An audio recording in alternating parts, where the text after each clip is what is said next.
수사를 해야 할 특검이 특별검사가 수사 대상이 된 것 같습니다. 바로 민중기 특검 얘기입니다.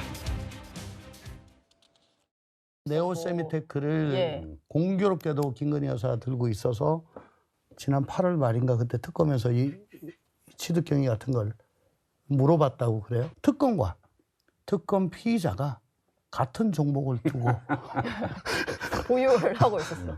예. 문제가 되는 거는 헌정사상 최초일 겁니다. 정말 이게 무슨 얘기냐? 네. 이건 이미 권위를 상실했다는 얘기예요. 특검이. 네. 이것도 내로남불이거든요. 특검은요. 네. 장관 수준의 그 예우를 받습니다. 월급부터 시작해갖고 모든 게 네. 예, 법무부 장관 수준의 그 대우를 받아요. 자원봉사하는 게 아니에요. 네. 공직자예요, 공직자. 이게 공소시효의 문제가 아니라 이게 국회에서 청문회 해야 돼요. 그러니까 특검과 특검 피의자, 그러니까 민중기 특검과 김건희 여사가 같은 주식, 같은 종목을 두고 문제가 되는 건 헌정사상 처음이다. 조응천 의원의 저 말이 인상적인데요. 송영훈 변호사님. 근데 일단 언제 팔았는지에 대한 구체적인 매도 시점은 안 밝혀서 민중기 특검이 이제 별도 입장 밝힐 계획은 없다. 위법은 아니고 사과를 했다. 이렇게 본인은 일단락이 된다고 믿는 모양이죠. 그게 어떻게 일단락이 되겠습니까? 일단 네오세미테크 자체가 우회 상장으로 코스닥 시장에 상장이 되어서 만 1년이 채 되지 않는 시점에 상장 폐기가 되었고 그 당시에 7천 명이 넘는 소액 주주가 피해를 받습니다. 1인당 평균 피해 금액이 2천만 원이 넘는 것으로 추산이 되고 그걸 다 합하면은 소액 주주들의 피해 시가총액만 1,620억 원 정도 됩니다. 총 4천억 원이 넘는 상태에서 상장 폐기가 돼서 그게 다 허공에 흩어졌습니다. 그런데 민중기 특검이 비상장 주식으로 보유하고 있다가 네오세미테크를 팔아치운 시점은 결국에는 그 감사 의견 거절이 공개되기 직전 시점이 유력한 것으로 지금 그렇게 추정되고 있지 않습니까? 그렇다면 이것은 사과문 한 번으로 끝날 일이 아니고 당장 특검을 그만두고 수사를 받아야 됩니다. 사실 아마 이게 우리가 뒤에서 다루게 되겠지만은 공소시효도 지금 남아있다고 볼 여지가 있거든요. 왜냐하면은 이 자본시장법상 미공개 정보 이용 행위는 기본적으로는 공소시효가 10년이지만 공범들의 이득액 또는 손실 회피액을 모두 합해서 50억 원이 넘어가는 경우에는 공소시효가 15년이 됩니다. 그리고 그 미공개 정보를 만약에 이미 재판을 받아서 유죄가 확정된 그 오모 대표로부터 받은 거라면 그 사람의 재판 기간이 2년이 넘어서 그 기간 동안에 또 시효가 중단되어 있습니다. 즉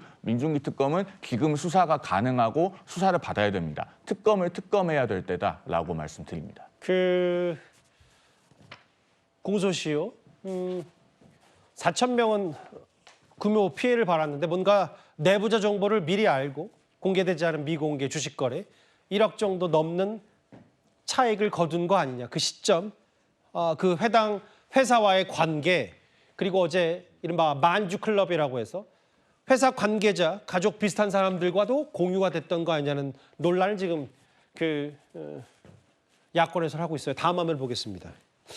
장현주 변호사님.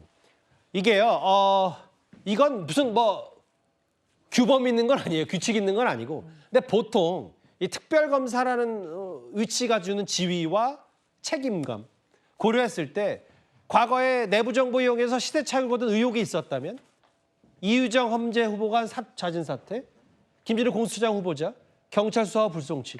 뭔가 다른 사례와 비교 대조를 해봐도 민중기 특검이 결단을 어느 정도 해야 될 시점 아니냐. 이게 야권의 시각이거든요. 야권의 지적이 나올 수는 있겠다 생각은 듭니다. 아무래도 특검이 갖고 있는 지위가 장관에 준한다라고 한다면 또 그에 걸맞는 모습들을 국민들이 기대하신다라는 부분도 일부 이해는 됩니다.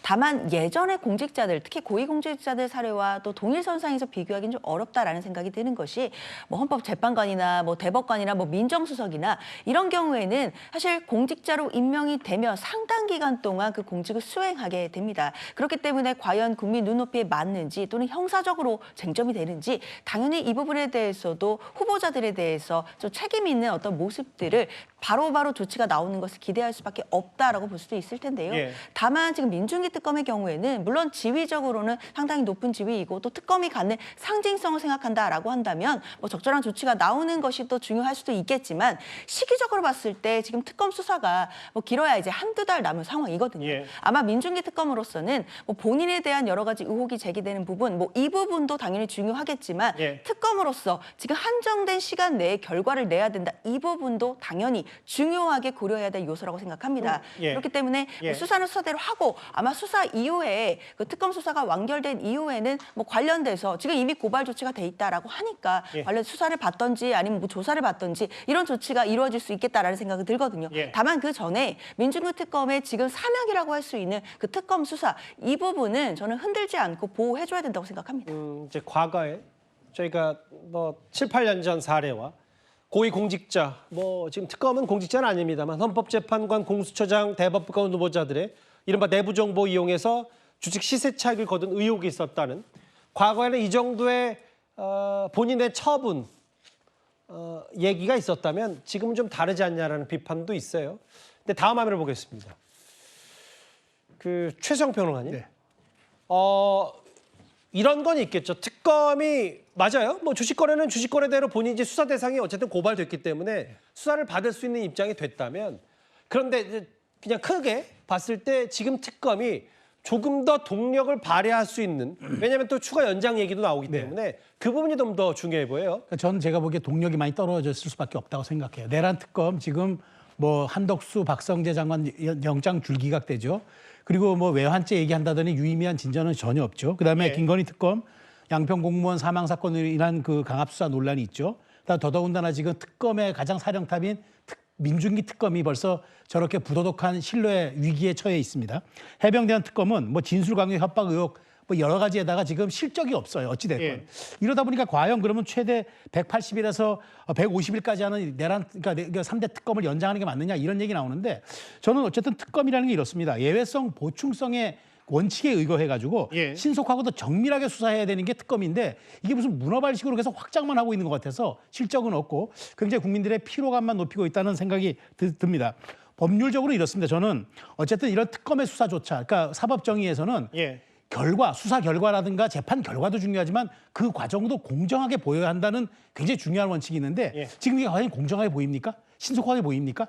그런 측면에서 여권에서 앞으로 계속 연장을 얘기하겠지만 이런 동력을 갖기 매우 어려워졌고 국민들도 느끼는 피로감이 상당해져서 상당 부분 이게 부머랑으로 돌아올 가능성이 좀 커지고 있다고 봅니다. 근데 반면 이제 특검 자체에 대한 뭐 법원에서 영장을 기각한다든지 혹은 민주긴 특검처럼 주식 거래 논란에 휩싸였는데 이건 또 약간 격가지 문제일 수 있고 결국 어느 정도 동력을 확보해야 되지 않는 반론도 있으니까요. 제가 그 부분까지 덧붙여 보겠습니다.